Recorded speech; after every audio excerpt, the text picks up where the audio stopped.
Bienvenidos, queridos hermanos en Cristo, a este encuentro con la palabra de Dios. 1, 2, 3 con el Evangelio. Hoy día sábado 19 de noviembre de 2022 nos encontramos en la 33ª semana del tiempo ordinario, año par, ciclo C, en compañía de la Santísima Virgen María, Madre de Dios y Madre nuestra. En el nombre del Padre, del Hijo y del Espíritu Santo. Amén. Del Santo Evangelio según San Lucas. En aquel tiempo se acercaron a Jesús algunos saduceos. Como los saduceos niegan la resurrección de los muertos, le preguntaron: Maestro, Moisés nos dejó escrito que si alguno tiene un hermano casado que muere sin haber tenido hijos, se case con la viuda para dar descendencia a su hermano. Hubo una vez 7 hermanos, el mayor de los cuales se casó y murió sin dejar hijos. El segundo, el tercero y los demás, hasta el séptimo, tomaron por esposa a la viuda y todos murieron sin dejar sucesión. Por fin murió también la viuda. Ahora bien, cuando llegue la resurrección, ¿de cuál de ellos será esposa la mujer? Pues los 7 estuvieron casados con ella. Jesús les dijo: en esta vida, hombres y mujeres se casan, pero en la vida futura los que sean juzgados dignos de ella y de la resurrección de los muertos no se casarán ni podrán ya morir, porque serán como los ángeles e hijos de Dios, pues Él los habrá resucitado. Y que los muertos resucitan, el mismo Moisés lo indica en el episodio de la zarza, cuando llama al Señor Dios de Abraham, Dios de Isaac, Dios de Jacob. Porque Dios no es Dios de muertos, sino de vivos, pues para Él todos viven. Entonces unos escribas le dijeron: Maestro, has hablado bien. Y a partir de ese momento ya no se atrevieron a preguntarle nada. Palabra del Señor. Gloria a ti, Señor Jesús. Bien, queridos hermanos en Cristo Jesús, en este primer punto de reflexión que lo he llamado No todos conocen y o creen en Cristo, quiero destacar 2 aspectos importantes.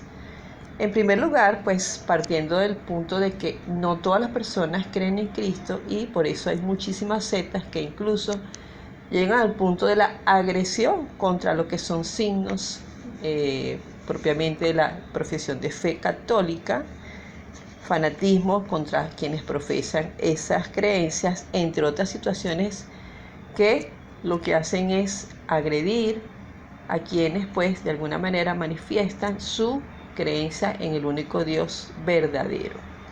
Y esto viene, estas sectas, estas persecuciones contra la Iglesia de Cristo, pues vienen, como todos sabemos, desde el Antiguo Testamento, con aquellos imperios, ¿verdad?, que pretendían callar la voz de Dios a través de sus profetas.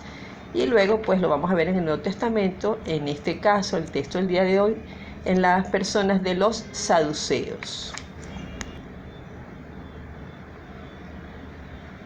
Tenemos entonces a los saduceos, una secta que existía en la época de Jesús, quienes niegan la resurrección de los muertos, tampoco creían en los ángeles. Ellos, como conocedores de la ley, siempre están pretendiendo hacer debates intelectuales con Jesús, a quien llaman maestro. El pensamiento de los judíos para la época también se basaba en una ley conocida como el levirato. Ya en otras catequesis pues te he hablado algo sobre esta ley. Vamos a recordar hoy algunos puntos interesantes en torno a esta ley. Primero, la importancia que representaba la familia en este pensamiento judío y lo que era para ellos la preservación de la descendencia, sobre todo si el primer hijo era varón. Segundo, la poligamia, que solo era permitida a los varones. Bueno, este momento también interesante para destacar cómo las mujeres que habían cometido infidelidad eran apedreadas hasta matarlas. Pero bueno, ¿con quién se acostaban esas mujeres? Y en tercer lugar, la prioridad que se concede a los varones más que a las mujeres. Es decir, que las leyes pues siempre favorecían a los hombres, a los varones. Segunda reflexión, dignos de la vida eterna. Se nos recuerda pues que van a pasar todas las personas primero por un juicio y si resultan dignos serán dichosos de pues gozar de esa vida eterna. Ahora bien, en esa vida no hay casamientos ni muerte. Dice la palabra de Dios que serán como los ángeles. De manera que el tiempo, el kairos, es importante. Por eso Jesús marca la diferencia entre vida, muerte, resurrección. También es interesante que reflexionemos sobre la cantidad de preguntas, a veces inútiles, que nos formulamos sobre la vida eterna, en vez de enfocarnos en amarnos más, que en el cielo no habrá hambre, odio, envidia y solo reinará el amor y la paz. Tercero, Dios es un Dios de vivos. Jesús, para iluminar al respecto, hace referencia a la palabra en el Antiguo Testamento, específicamente en el episodio de Moisés ante la zarza que no se consumía.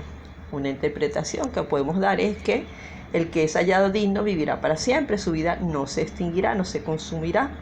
Y menciona el autor a la boca de Jesús a Abraham, Isaac y Jacob. Creer en la resurrección no es un tema fácil, es un tanto complicado explicar y razonar al respecto. La cuestión, por otro lado, es cómo te ubicas tú en torno a ese misterio. Partimos de que el pecado y la muerte han sido vencidos por Jesús, y los que creemos en Jesús, Hijo de Dios, nos convertiremos en hijos de Dios, valga la redundancia, y que el cuerpo resucitado será un cuerpo espiritual, como dice Lucas, seremos como ángeles.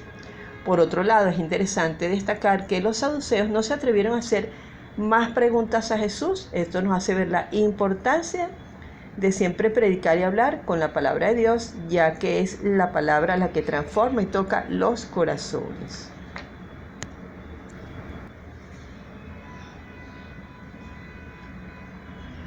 Oremos. Señor, en el nombre de Jesús, te pedimos que tu palabra nos transforme, disipe nuestros temores y nos llene de esperanza. Amén. Que Dios te bendiga. Creo en las promesas de mi Señor. Yo creo en las promesas de Dios. Yo creo en las promesas de Dios. Yo creo en las promesas de mi Señor. Si soy fiel en lo poco, Él me confiará aún más. Si soy fiel en lo poco, mis pasos guiarás. Si soy fiel en lo poco, Él me confiará aún más. Si soy fiel